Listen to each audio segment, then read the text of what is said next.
Okay, this is the Limpopo Province September trial exam question number 4. It's the question on momentum.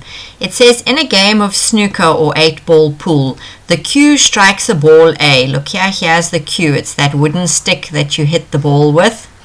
So a cue strikes ball A with a mass of 0.4 kilograms as shown in the diagram below. Ball A rolls across the table and collides with ball B of mass 0.3 kilograms. It says the momentum versus time sketch graph is drawn as shown below from ball A from the moment it's struck by the cue, t equals 0. As it leaves the cue, t equals 1. Okay, so label your graph here. It says to you, it's struck by the cue at time equals 0 and it leaves the cue at t1. So this is when it is struck with that stick, the cue. Okay. Then it says to you, and as it collides with ball B, t equals 0.25. So at this time here, can you see where the graph drops steeply? This is the collision with ball B. So if you've labeled your graph, the question becomes much easier. It says to you, define in words the term impulse as applied in physics. So it says impulse is the product of the resultant or net force acting on an object and the time the force acts on the object. So we know that in an isolated system, momentum is conserved, okay? So we can see in this graph, there are a lot of different things happening with the momentum. Momentum is a product of your body's mass and velocity. Now this ball is never ever going to change its mass, so the only thing that can be happening to it to change its velocity is to change its momentum is to change its velocity. So initially the ball starts out with 0 momentum, which means it's standing still. And then all of a sudden, in this time here, it gains some momentum and reaches this maximum level of momentum here. Then you can see for this section of the graph, the momentum is decreasing. So if the momentum is decreasing, there has to be a net force acting on the ball because the ball's velocity is changing, and if your velocity is changing, you are accelerating. This would be negative acceleration. So this ball is this, in this yellow time I've drawn in here, is the time when it's moving across the pool table before it hits ball B. Then when it hits ball B, this is this section over here, okay? This is the actual physical collision, and then this last section over here, this section over here, is now the ball just moving off on its own on the table, and you can see it's losing momentum again. So it says to you in the question, use the information on the graph to calculate the value of time t1 if the force exerted by the cue is 65 newtons. So when we look here, usually the question before gives you a helping hand. So here is the term impulse. So the formula that relates to impulse is F net delta t equals delta p, okay? So the only thing that's happening to this ball here in the beginning is that it's hit with the cue, and that is this time from 0 to t1. So the delta t, the value of delta t is going to be t1 minus 0, which is basically the same as t1.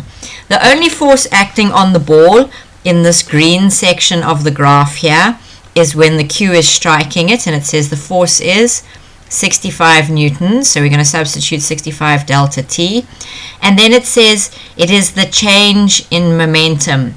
So this will be the change in momentum is the final momentum minus the initial momentum. So the final momentum we read off the graph because it says to you in the graph till the time t1 it is struck. So at the time t1 is when it is leaving the cue at time t1. So this is the interval that the cue is acting on it. So this velocity is going to be, this momentum is going to be 0.95. And when the cue started acting on it, its momentum was 0. So 65 delta t is going to be equal to 0.95. So delta t is going to be 0.95 over 65. And if you work that out in your calculator, you will get delta t is equal to, if you round it off, 0.015 seconds. Okay, and then we know that t1 will be 0.015 minus 0, because remember delta t is always the difference in time. So t1 is going to be 0.015 seconds. But you have to read the question really carefully, because the question says it leaves the Q at t equals t1. So here is where it left the Q, and that is when the Q was acting on it. Now it says, explain why it is correct to say that the table surface is rough. Well, whenever we see the word rough in physics, we always think of friction. So now we need a reason to say, why is there friction here? We know that this ball started out over here with a 0.95 momentum, and then later on, just before it hits ball B, see the blue section where it hits ball B? So between these 2 points, the ball is losing momentum, and it's not changing its mass. The only way it can be losing momentum is if its velocity is changing, and the only way to change your velocity is with a net force. And the momentum is decreasing, okay?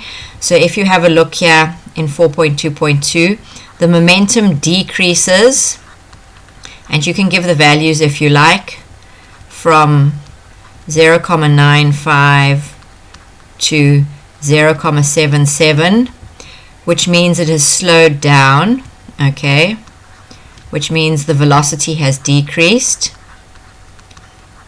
And if velocity has decreased, there is a net force, because you only change velocity if there's a net force. There is a net force that opposes motion.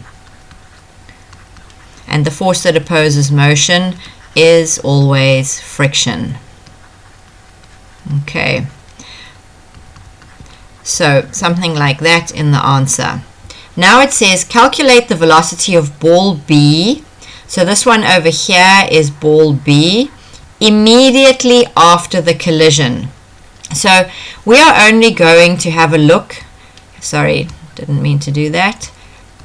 We are only going to have a look now at this section of the graph here. Okay, look at this section of the graph here.